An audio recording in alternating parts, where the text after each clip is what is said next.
Fondée en 1987 par des diplômés de l'Université Concordia, Mechtronix conçoit et fabrique des simulateurs de vol.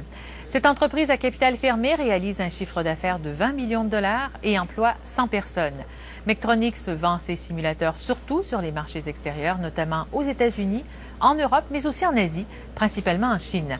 Monsieur Xavier Hervé, le grand patron de Mechtronix, revient d'ailleurs de Chine, un pays où il va assez régulièrement parce qu'il y voit d'importantes occasions d'affaires. Pour nous en parler, il me fait plaisir de le recevoir ce soir à Capital Action. Monsieur Hervé, bonsoir. Bonsoir. Alors, dites-moi, vous êtes encore une toute jeune entreprise, un petit joueur dans l'arène des simulateurs de vol. Quelle est votre stratégie pour tirer votre épingle du jeu? Notre stratégie, c'est simple, c'est l'innovation et à travers une présence auprès de nos clients, donc à travers le monde, comme vous le disiez tout à l'heure, et innovation qui s'appuie sur une architecture technique qu'on construit depuis 15 ans, qui est notre raison d'être.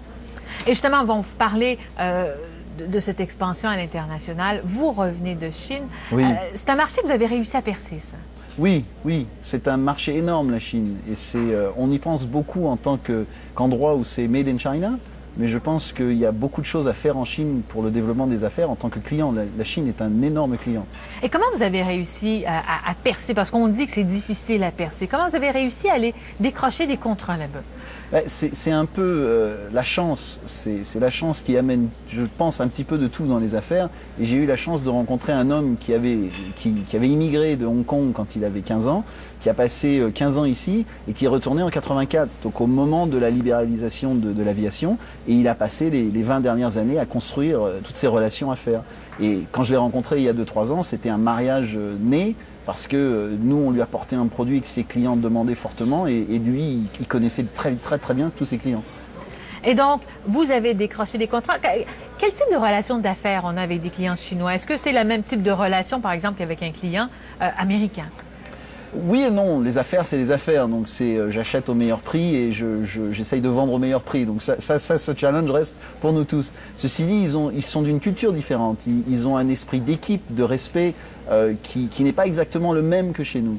Donc il faut être à l'écoute et je pense que ce partenariat avec quelqu'un de chinois, le challenge c'est de trouver quelqu'un qui sait parler chinois, mais non seulement parler, mais penser, donc mettre le chapeau du client, mais qui sait aussi changer et remettre son chapeau pour discuter avec nous en canadien, en anglais, mais aussi culturellement, il faut pouvoir se comprendre.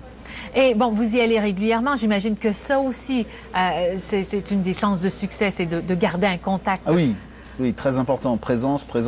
Mais ça, c'est vrai, je dirais, en Europe. Quand on a lancé notre premier produit en Europe, c'est parce qu'on était présent. La proximité du client est essentielle. Et le gros challenge qu'on a avec la Chine, c'est les 14 heures de décalage, les déplacements. C'est pas donné à tout le monde de vivre ces déplacements. Puis aussi, il faut pouvoir endurer d'autres changements sociaux, que ce soit la nourriture ou ce qu'ils appellent le Maotai. C'est un alcool très fort. C'est tout un jeu, le Maotai. Mais dites-moi, ça vaut la peine. Malgré tout ça, malgré cet alcool très fort, la Chine est un pays qu'il faut véritablement voir comme une opportunité. Exactement. Et l'alcool très fort, je dirais, que fait partie d'une richesse culturelle qui est extraordinaire. Et donc, c'est une opportunité d'affaires extraordinaire. C'est un marché qui représente une croissance de 9%, mais revenons à la démographie, c'est 1,4 milliard d'habitants, c'est 2 fois l'Europe et les États-Unis. C'est d'un potentiel extraordinaire. Il y avait un article dans le Globe and Mail au mois d'octobre qui était en chinois. Enfin, la première page du Globe and Mail était en chinois. Oui. C'était impressionnant. Et il disait qu'il se passe un événement de la taille de celui-là dans la vie, peut-être qu'une fois dans notre vie. Et je pense que ça aura un impact très important sur nos enfants. Et sur Mechtronix, quel genre d'impact? Qu'est-ce qu'on prévoit? Énorme. Aujourd'hui, ils nous ont fait confiance à travers déjà 2 contrats. D'autres se présentent et notre challenge, c'est encore relation de proximité, c'est de construire une équipe qui soit multiculturelle, chinoise et Mechtronix, si je puis dire, parce qu'on a notre culture à nous. Donc c'est cette évolution, le gros challenge. C'est 20 millions de chiffre d'affaires maintenant. Qu'est-ce que vous prévoyez pour d'ici la fin de l'année? D'ici la fin de l'année, elle finit dans un mois cette fin d'année pour nous, donc c'est bien, c'est 20 millions. Aujourd'hui, on a fait 10 fois notre chiffre d'affaires depuis 97 et on a une croissance qui continue. Elle est née en 97 quand ma fille est née, la croissance continue comme ma fille et ça va être 3 fois notre chiffre d'affaires en 2 ans maintenant. Monsieur Hervé, bonne chance et merci. Merci.